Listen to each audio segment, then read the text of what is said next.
On pourrait se poser la question, pourquoi apprendre des techniques de respiration? Après tout, on respire depuis notre première seconde sur cette terre et bon, ça se fait normalement et je sais respirer, quoi. Pourquoi apprendre à respirer? Parce que c'est ce qu'on va faire, on va apprendre à respirer d'une manière différente.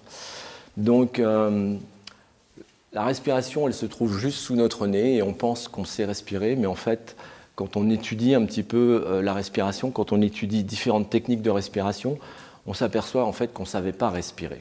Enfin, on croyait savoir respirer, mais on ne sait pas vraiment respirer. La respiration est très méconnue et je dirais très sous-estimée également. Okay, le pouvoir de la respiration, quelqu'un qui sait bien respirer, ça amène quelque chose de différent dans la vie. Le but final du yoga, en fait, c'est d'avoir un esprit calme, de se sentir calme intérieurement, d'accord, se sentir bien dans son corps, se sentir bien dans sa tête. Et le fait d'avoir des techniques de respiration, ça va nous aider à atteindre cet objectif, d'atteindre un état d'esprit calme. D'accord ? Donc on va commencer les exercices de respiration à proprement parler. On va commencer avec un exercice simple, parce qu'il y en a qui sont simples, il y en a qui sont un peu plus complexes. Donc on va faire le plus simple, l'un des plus simples. Ça s'appelle Ujjayi Pranayama. Mais ce n'est pas le même Ujjayi que l'on fait en Ashtanga, si vous êtes familier avec la respiration Ujjayi qu'on fait en Ashtanga. Le son est le même, d'accord ? Donc on va toujours produire un son avec la gorge. Mais donc on va inspirer avec les deux narines. Mais on va expirer avec la narine gauche, seulement la narine gauche. Okay ? Donc la technique, elle est simple, c'est inspire par les deux narines et expire par la gauche. Okay ? Avant ça, on va vérifier que les deux narines soient bien libres. D'accord ? S'il y a une narine qui est bouchée, ça va pas être terrible pour la respiration. Si, je peux te prendre ça ? Ouais.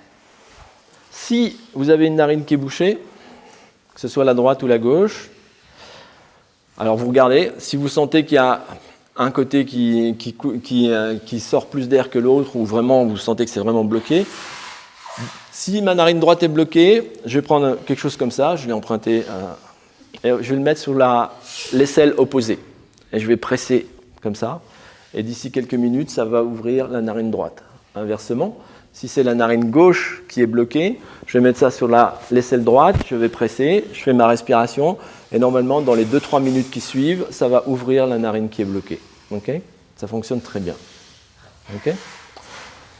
Donc voilà. Si tel est votre cas, prenez quelque chose, mettez quelque chose sous l'aisselle appropriée pour vous aider à dégager la narine qui est bloquée. Okay ? Bien. Gardez le dos droit, la colonne bien droite, la colonne érigée, les épaules relâchées. Vous allez fermer les yeux pendant la pratique.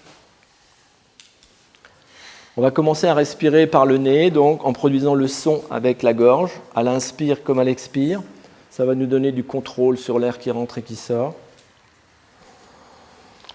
C'est bon, ça calme le mental également.